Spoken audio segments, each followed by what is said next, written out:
옛날에 이건희 전 삼성그룹 회장이 16년 전에 마누라와 자식만 빼고 다 바꾸라.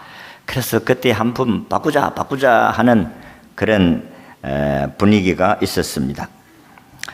이 전 회장은 1993년 6월 7일 독일 프랑크푸르트에서 양에서 진로의 변화를 강조한 신경영을 외쳤습니다. 당시 한국 경제계에 널리 퍼진 외형 중시의 사고를 품질과 기능 중심의 체질로 바꿔야 한다 하는 것이 그의 중심이었습니다. 그래서 그는 남보다 앞서 변화를 추구한 덕분에 삼성은 외환 위기를 극복했고 새로운 도약의 기회로 삼을 수가 있었습니다. 최근에는 다소 주춤하지만 한때 우리 사회에 다이어트 붐이 일어난 적이 있었습니다.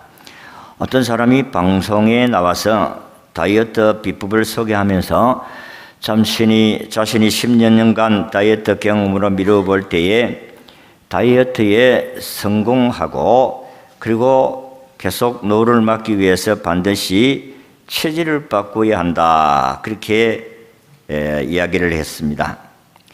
한의사도 다이어트 효과를 효과적이기 위해서는 무엇보다도 체질을 바꿔야 한다. 그렇게 말씀을 했습니다.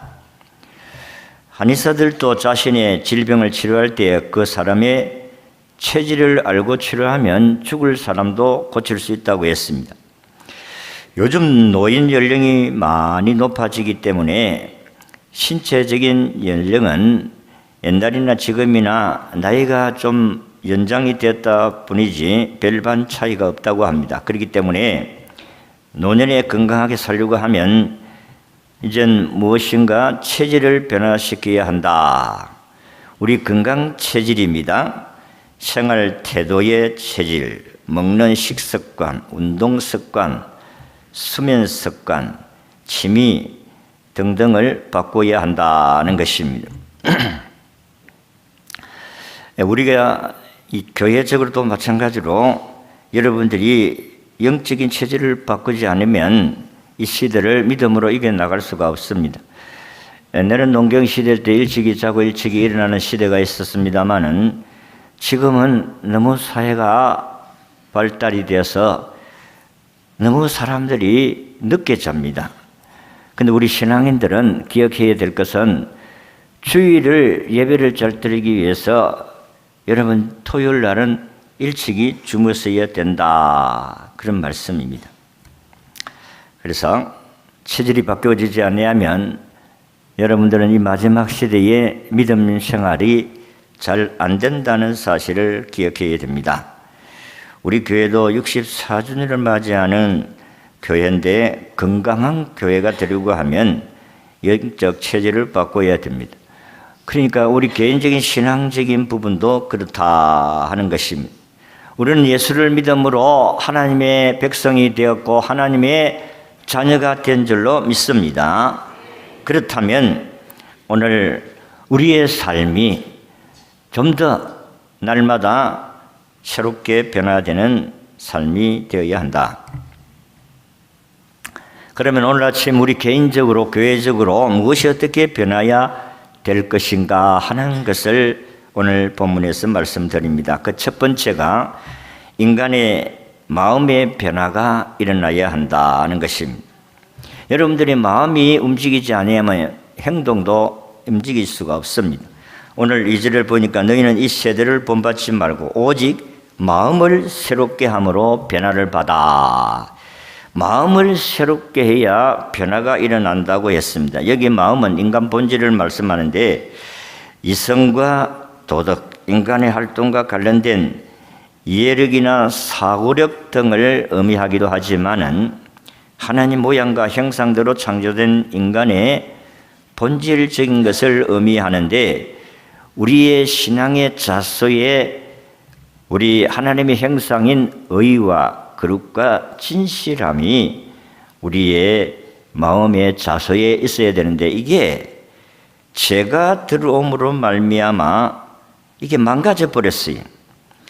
우리 하나님의 형상을 입고 있을 때는 이성과 감정과 의지가 완벽했습니다. 사교력도 이해력도 완벽했습니다. 직관력, 통찰력, 판단력, 상상력, 추리력, 결단력도 완벽했다는 것입니다. 그런데 사단이 우리에게 죄를 갖다 줌으로 말미암아 이 기능을 잃어버렸다는 것입니다. 하나님이 주신 이 의와 거룩과 진실함이 완전히 망가졌다는 것입니다. 그래서 우리는 정상적인 인간으로서 살아갈 수가 없습니다. 그래서 하나님이 우리 인간이 망가진 하나님 형상을 정상적으로 또 본질적인 인간의 기능을 회복하기 위해서 하나님의 아들 예수 그리스도를 이 세상에 보내주신 줄로 믿습니다. 그래서 예수님이 우리의 모든 죄를 속죄하시고 또 부활하시고 성천하시고 성령님을 보내주셨습니다. 타락하는 우리 인간의 마음속에 성령이 오시니까 사람이 새롭게 변화되었다. 성경이 그렇게 말씀합니다. 고린도후서 5장 17절에 그런즉 누구든지 그리스도 안에 있으면 새로운 피조물이라 이전 것은 지나갔으니 보라 새 것이 되었도다. 새로운 인간으로, 새로운 사람으로, 새로운 피조물로 우리에게 변화시켜 주셨다고 말씀을 합니다. 예수님이 공생애를 시작하면서 예수님은 제일 먼저 가나안 지역의 혼인잔치에서 물로 포도주를 만드는 기적을 행하였습니다. 요한복음 2장 11절에 보니까 물로 포도주로 변하는 기적입니다. 이 사건의 핵심은 변화입니다. 물이 변하여 포도주가 되었다. 예수 그리스도가 이 세상에 오심으로 말미암아 물이 포도주로 변한 같이 죄인이 의인으로 변화되어지고 사탄의 세력의 종로 하던 사람이 하나님의 자녀로 변화가 되어졌다 하는 것입니다. 그래서 이 표적은 예수님께서 이 기적을 행함으로 말미암아 이런 교훈을 깨닫게 하기 위해서 이런 표적을 일으켰다는 교훈입니다. 여러분, 물이 포도주로 되었다는 것은 질적인 변화입니다. 이건 화학적인 변화로 일어나는 것은 아닙니다. 죄인이 의인으로 변화되는 이것은 본질적으로 우리는 의인이었는데 죄로 말미암아 죄인이 되었습니다. 그런데 우리가 다시 죄인의 자리에서 의인의 자리로 옮겨진 줄로 믿습니다. 옛사람이 새사람이 되었습니다. 악인이 의인으로 변하는 것을 말씀합니다. 그래서 우리는 그리스도 안에 있으면 새로운 피조물이 되어서 본질적으로 인간답게 살 수 있게 만들어 주셨다 하는 것입니다. 물이 또 이 물맛이 아니고 이 물맛이 포도주 맛으로 변했다. 이건 맛의 변화입니다. 여러분, 성경에도 보면 여호와의 말씀의 맛을 알고 하나님을 믿는 맛을 내야 돼요. 그래서 맛은 사물이나 현상에 대해 느껴지는 부분인데 종교적으로 맛의 생활의 변화, 예수 믿는 즐거움이 우리에게 있어야 된다는 것입니다. 세 번째는 물이 붉은 물로 변화한 것은 색깔의 변화다. 예수를 믿으면 우리가 색깔이 변화가 되어야 됩니다. 사상의 변화를 말씀한 것인데 기독교적인 이데올로기로 살아가는 것입니다.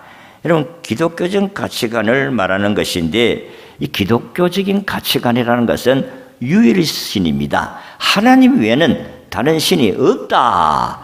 이게 우리의 신앙이 되는 줄로 믿습니다. 그러니까 공산주의하고 기독교는 적대적입니다. 그러니까 공산주의자들이 가장 싫어하는 것이 기독교인들이에요. 교회입니다. 그래서 지금도 이 사상을 가진 사람들은 기독교인들을 싫어해요.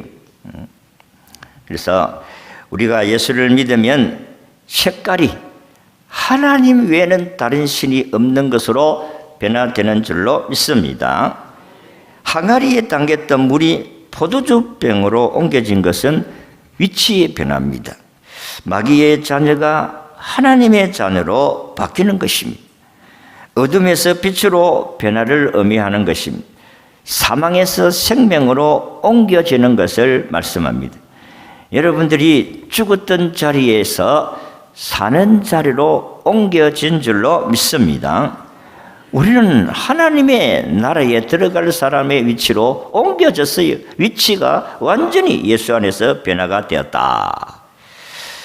그리고 우리가 손을 씻고 발 씻고 세수하는 물이 이 가나 호린 잔치에 물이 변화되게 하는 사건은 이 물이 귀한 손님을 대접하고 흥을 돋우는 술로 용도가 변경이 되었다. 용도 변경입니다. 우리가 죄짓던 손이 하나님을 전하는, 복음 전하는 손으로, 섬기고 봉사하는 손으로 도구가 바꾸어진 줄로 믿습니다.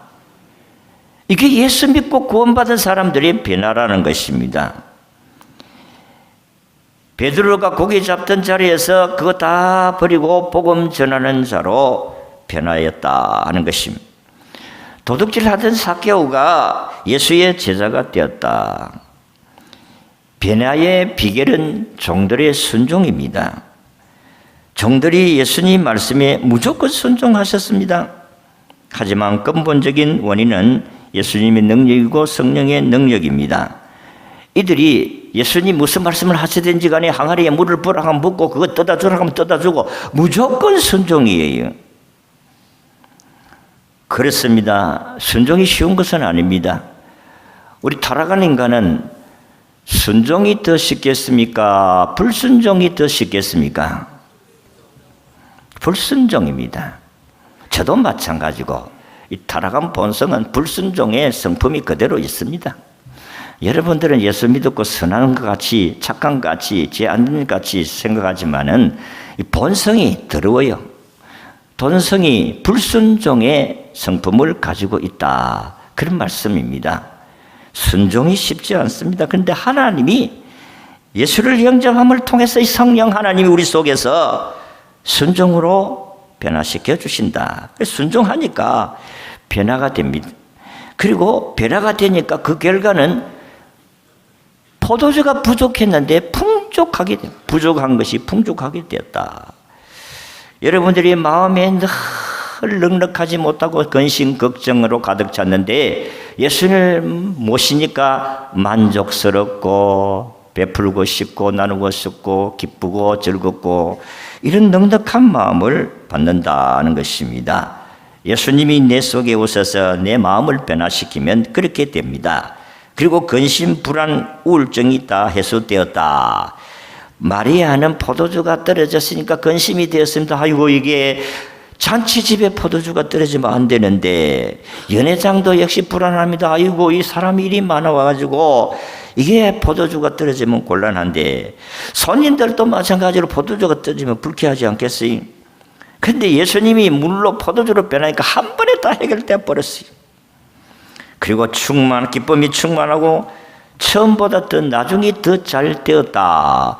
아니 잔치집에는 처음에는 좋은 포도주 내고 나중에는 술 취하니까 뭐 나쁜 술을 내도 그걸 견치 아니하고 먹는데 어찌해서 다른 당신의 집에는 처음보다 나중에 더 좋은 포도주를 내었느냐 이렇게 말씀을 합니다. 그렇습니다. 예수 믿으면 우리가 예수 안 믿기 때보다도 더 나중은 잘 될 줄로 믿습니다. 더 행복할 줄로 믿습니다. 불행한 자가 행복한 자로 돌아갈 수 있게 된다. 그런 말씀입니다. 안 되는 사람들이 되는 역사가 일어나고 이상한 일이 일어납니다. 약한 자 같은데 강한 자고 없는 것 같으니 있고 무명한 자 같은데 유명한 자가 되도록 만든다 하는 것입니다. 하나님의 영광을 드러내게 하신다는 것입니다. 자, 우리가 하나님께 예수 그리스도를 영접하면 우리가 마음이 변화가 되어야 되는. 두 번째는 몸을 하나님 기뻐하시는 거룩한 산 제물로 드리는 변화가 일어난다. 마음이 변하면 몸이 행동으로 옮겨진다는 것입니다. 성경에도 너의 몸을 불의의 병기로 쓰지 말고 의의 병기로 쓰라고 했습니다. 그래서 오늘 우리가 읽은 1절의 말씀을 보면 그러므로 형제들아 내가 하나님의 모든 자비하심으로 너희를 권하노니 너희 몸을 하나님 기뻐하시는 거룩한 산제물로 드리라. 이는 너희가 드릴 영적 예배니라 그랬습니다. 새롭게 변화된 사람들, 예수 그리스도를 영접하고 구원받은 사람들은 새로운 피조물이고 하나님의 자녀라고 했습니다. 저와 여러분들은 하나님의 예수를 통해서 하나님 자녀가 된 줄로 믿습니다. 우리가 예수를 영접하고 사람이 새 사람이 되면 사람이 달라져요. 눈빛이 달라지고 얼굴빛이 달라지고 생활 습관과 행동하는 모습, 인간관계, 생활하는 자세 등등이 달라진다 하는 것입니다. 옛날에는, 요즘은 군대가 이상하게 어려움이 많고 그런데, 옛날에는 동네 사람들이 좀 망나니 짓을 하고 못된 짓을 하고 그럼 젊아 저 군대 좀 보내가지고 좀 인간 좀 만들어라, 그런 이야기를 했어요. 군대 갔다 오면 사람이 좀 달라지니까, 여러분, 군대만 갔다 와도 사람이 달라집니다. 공부를 많이 해도 사람이 달라집니다. 그리고 신분이 높아져도 사람들이 달라집니다. 근데 사람이 가장 크게 변화되는 비결은 예수를 영접하고 하나님의 은혜를 받을 때에 사람이 달라지게 되는 줄로 믿습니다. 은혜를 받아야 달라지지요. 은혜를 많이 받으면 사람이 많이 달라지는 것은 사실입니다. 특별히 하나님께 예배하는 자세가 달라집니다.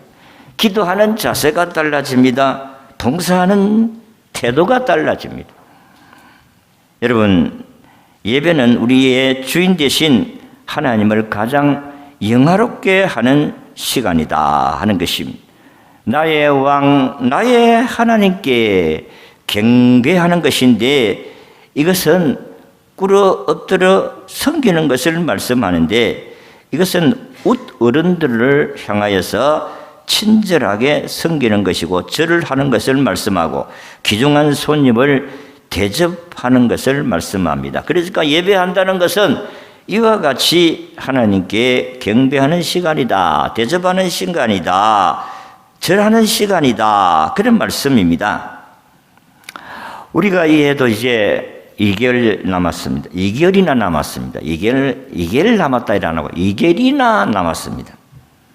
2개월밖에 남지 않았습니다. 아니고 2개월이나 남았다. 많이 남았다, 그런 말씀 아니겠어요? 여러분, 2개월 동안이라도 우리가 10개월 동안 하나님 잘 섬기지 못한 부분들이 있으면, 예배 생활 잘 하지 못한 것이 있으면, 이해가 다 가기 전에 하나님께 예배 잘 드리는 성도들이 될 수 있기를 바랍니다.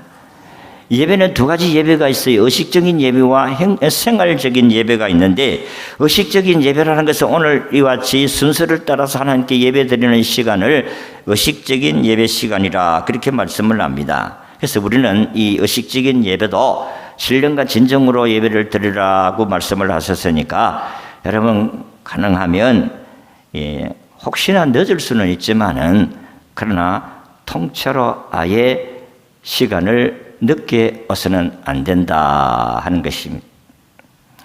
아예 습관적으로 늦어서는 안 된다, 그런 말씀이에요. 하나님께 예배드리는 경배, 절을 하고 섬기고 어른을 대접하고, 그리고 귀한 신분자들에게 봉사하고, 이렇게 예배를 드려야 되는데, 어쩌다가 예배 생활을 보다 보면 늦을 수는 있지만은, 그러나 습관적으로 늦으면 안 됩니다. 하나님이 이놈이랍니다. 그러니까 하나님이 기뻐하시는 예배를 드리시기를 바랍니다. 신령과 진정으로 예배 드릴 수 있기를 바랍니다. 어쨌든 우리가 예배를 드려도 복 받는 예배 드려야지, 하나님 좋아하는 예배 드려야지. 그리고 예배를 잘 드리려고 하면 여러분들이 토요일 날에는 좀 잠을 많이 자시기를 바랍니다. 예배 잘 드리려고 하면 잠 많이 자고 잠 잘 자야 예배 잘 드릴 수가 있어요. 왜 그렇습니까? 예배 드리는 시간이 잠이 올 수 있는 그런 시간이 될 가능성이 많아요. 왜냐하면 밤에 잠을 많이 못 자신 분들은 이게 예배 시간에 그렇게 좋을 수가 없어요. 어떻게 그렇게 잠이 잘 오는지 주님 감사합니다. 주님 감사. 왜냐하면 제가 군대에 있을 때 이게 훈련하고 주일 되면 이제 예배 가잖아요. 예배 가면 초코파이 주지, 그리고 예배 시간에 잠잘 수 졸 수 있지. 아니, 그런데 우리는 은혜를 받지를 못하니까 예배에 참석하면 예배만, 설교만 시작하면 잠이 막 오는 거예요.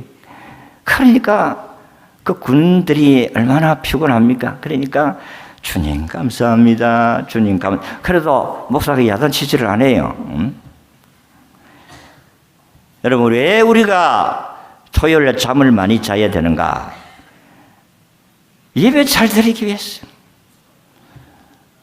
여러분, 적어도 뭐 새벽 기도를 안 오시면 또 모르겠지만은 새벽 기도 노는 사람들은 뭐 제가 이야기하는 게 아니에요. 새벽 기도도 안 오면서도 주일 예배 와서 잠을 자고, 그리고 늦게 교회 오시고, 그러면 좀 우리 문제가 안 되겠어요? 하나님 보실 때도, 야, 내 해도 너무한다, 이 사람아. 안 그래 하겠어요? 우리 인간끼리라도 그런데, 우리도 몇 시에 모이라 하면은 참 잘 안 모일 때가 많지요. 그런데 어디 놀러 간다, 비행기장에 몇 시 모이라 하면, 그거는 총알같이 모이대, 그거는. 예? 여러분, 비행기 타고 어디 간다 하면 몇 시까지 모이면 그 안 모이는 사람 없어요. 왜냐하면 비행기 시간 되면 날아가 버리니까.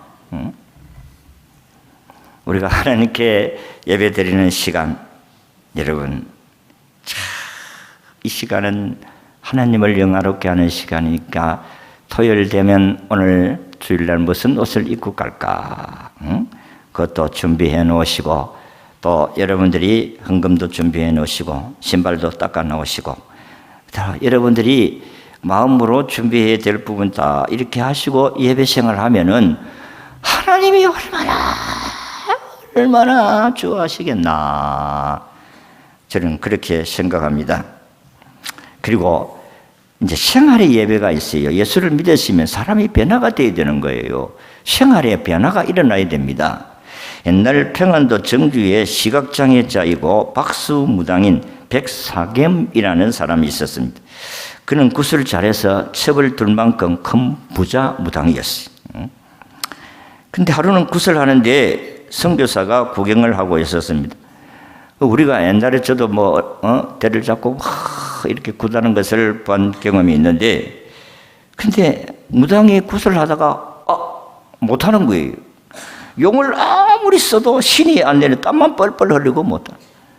그러니까 선교사가 내가 있으니까 안 되는갑다 하고 무당을 위해서 이렇게 외칩니다. 자식을 망하게 하는 무당 짓은 그만하고 예수 믿고 천당 가세, 이렇게 외치고 갔어요. 그때서 살 풀려가지고 겨우 굿을 마쳤다는 겁니다.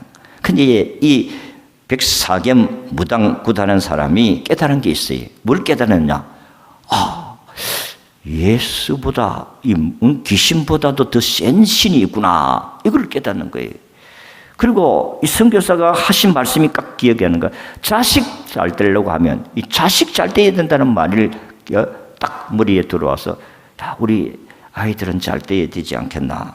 그 선교사에게 찾아갔어요. 우리 자식이 잘 되려고 하면 어떻게 해야 되겠습니까? 하니까 선교사, 예수 믿으면 잘 되지, 예수 믿으면 자식 잘 되지. 그래서 이 무당 백사겸 씨가 그 무덩이를 청산하고 온 가족이 하나님께 돌아왔습니다. 사람이 이제 교회에 오니까 교회 건축을 하다가 돈이 없어서 공사를 중단을 하고 있었는데, 그는 무당일을 하면서 번 돈으로 사는 논을 팔아서 교회에 건축 헌금으로 바치고 교회가 완공되게 하셨습니다. 건축 헌금으로, 옛날에는 논과 밭이 있어야 생활하는데 논하고 다 팔아버렸으니까 먹을 게 없어요. 그래서 참 어려웠는데 교회에서 사찰일을 하면서 그는 생활을 할 수 있게 되었습니다. 그래서 선교사님이 보니까 이 사람 착하게 보이고 아들이 똑똑하게 보여서, 이 아들을 내가 미국으로 공부를 시켜줄 테니까 갈 수 있도록 하겠습니까? 허락하겠습니까? 아이고 좋지요, 미국 가서 공부할 수 있도록. 그래서 이 아들이 선교사의 도움으로 미국으로 유학 가서 박사가 되어서 돌아왔습니다. 우리나라의 초대 참의원 의장, 요즘 국회의장 짓을 했고 문교부 장관, 연세대 총장을 역임을 했습니다. 이 분이 바로 백사겸 씨의 아들 백낙준 박사입니다. 그의 아버지는 무당으로 귀신 앞에서 하나님 앞으로 돌아왔습니다. 그리고 하나님께 자신을 드렸더니 하나님이 그를 축복하시고 아들을 참 그 당시에 미국 공부한다는 것도 힘드는데 그 당시에 박사가 많이 없습니다. 그런데 그가 돌아와서 나라와 교회에 큰 공헌을 하였습니다. 예수 믿고 새롭게 변화가 되면 그의 삶이 완전히 변화를 입게 되는 것입니다. 그리고 자기 몸으로 하나님께 산 제물로 드릴 수 있게 된다. 예수를 믿으십니까? 그렇다면 여러분의 마음이 이미 변화가 된 사람들이에요. 그렇다면 여러분의 몸을 주를 위해서 산 제물로 드려질 수 있기를 바랍니다. 주님이 원하실 때에 언제든지 하나님께 드려지도록 해야 되잖아요. 그런데 불평, 원망하면 여러분들이 그 하나님께서 주시는 복이 다 날아가 버리는 거예요. 마지막으로 이 시대의 풍조를 본받지 않는 생활이 변합니다. 이 세대를 본받지 말라. 오늘 2절에 너희는 이 세대를 본받지 말고, 바울이 주장하는 이 세대는 유대인의 종말이나 로마 사회의 문화를 칭할 수도 있지만 바울 서신에서 말하는 이 세대는 바로 공중권세 잡은 자가 다스리는 세상을 가리킵니다. 그러니까 여러분들이 이 세상 문화를 본받지 말라, 그런 말씀인데, 이 사탄이 지배하는 문화들이 참 많습니다. 요즘 아이들이 부르는 노래는 사탄의 노래가 많아요. 그래서 하나님을 대적하는 노래, 하나님을 대적하는 예술, 이게 너무 많습니다. 그래서 우리는 하나님의 선하시고 기뻐하시는 온전한 뜻이 무엇인지 분별을 하도록 해라 그랬습니다. 우리는 기독교인의 신분으로서 우리는 사회에 살아가고 있는데, 특히 예수 믿는 사람들은 세상에서 삶이 달라야 됩니다. 스타일이 달라야 됩니다. 사람들은 스타일이 좀 다르다 우리하고. 다르지. 스타일 다른 건 폼도 다릅니다. 예수 믿는 사람들이 저거 예수제이다, 저거 예수제이 냄새가 난다, 그렇습니다.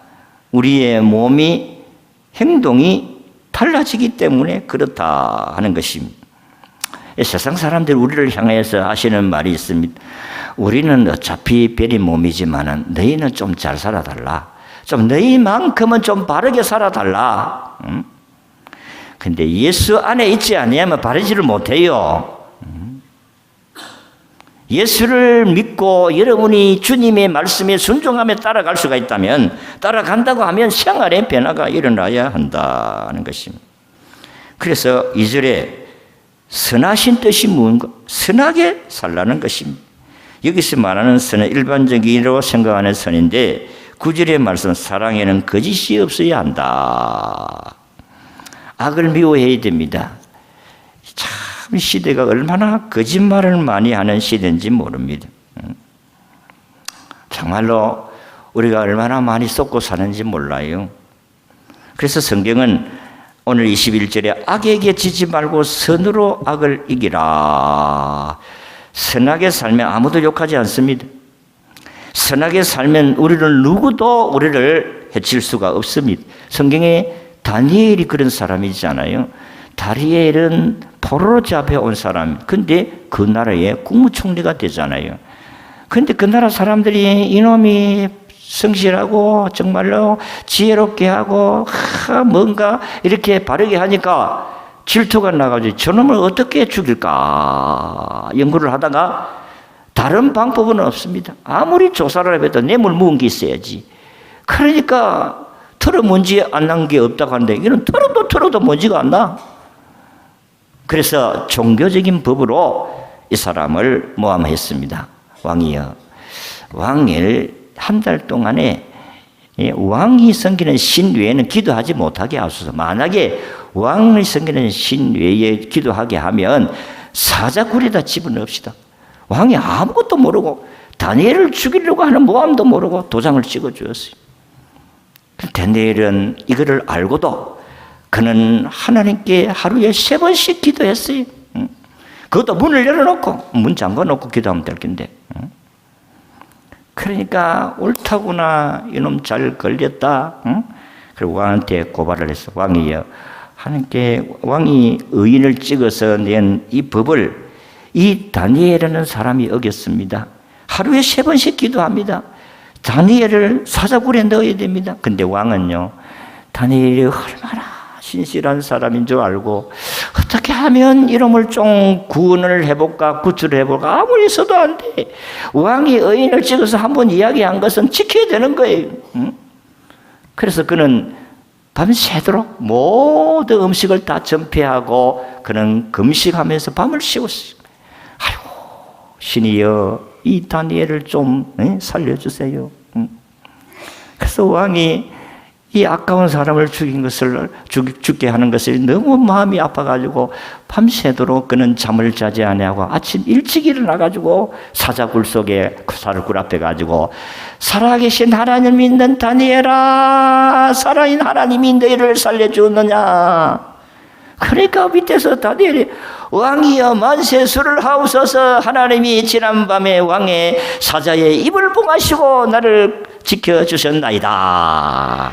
그래서 하나님께서 다니엘이 믿음으로 사니까 그를 사자굴에서 옮겨주셨습니다. 그런데 그를 모함했던 사람들, 그냥 왕이 그대로 사자굴에 넣으라고 해서 땅에 떨어지기도 아니하게 부서뜨리고 죽었더라. 성도 여러분, 오늘도 우리가 이 땅에 살아가면서 믿음의 사람들은 선하게 살려고 힘써야 되는데 그게 쉬운 것은 아니지요. 저도 마찬가지고 쉬운 것은 아닙니다. 환난의 밤이 올 때에 주여 믿음을 지킬 수 있게 해주소서, 그 기도밖에 없어요. 하나님 도와주지 않으시면 뵐 수가 없잖아요. 그리고 하나님을 기쁘게 하며 사는 삶이 변화가 돼야 돼요.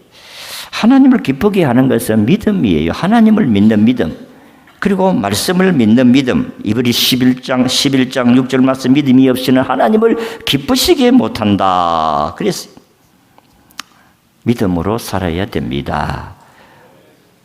먹고 살기가 힘들어도 믿음으로 사세요. 금남교회 김홍도 목사 은퇴를 했습니다만 그분이 한 이야기가 늘 그렇지 않습니까? 여러 번 내가 이야기했습니다. 내가 목회를 이렇게 할 수 있어도 우리 어머니 때문이다. 6.25 때 피난 내려와가지고 먹고 살기 힘드는데 우리는 구두 닦게 하고 신문팔이 해가지고 그걸 어머니에게 두면 그걸 11조를 뛴다 이게. 어린 심정에 어머니 해도 뭐 너무합니다. 우리가 좀 먹고 배부르게 좀 하고 뭐 그런 11조도 내고 뭐도 해야지. 11조 내지 주일 되면은 놀지. 365일 일을 해도 먹고 살기 힘든 판에 우리 어머니는 그렇게 철저하게 주일 성수 이렇게 믿음 생활을 잘해서 아이들이 교회 안 가려고 하면 발가 뺏겨가지고 그 추운 겨울에 쫓아내고. 그래서 우리 사행자가 다 목사가 됐는데 다 그래도 교인들이 많이 모여 있는 목회를 하는데 이게 다 우리 어머니 덕입니다. 우리 어머니가 철저하게 우리에게 신앙으로 양육시킨 그 덕에 우리가 이렇게 믿음 생활을 한다 그랬습니다. 하나님의 뜻이에요. 믿음으로 사시기를 바랍니다.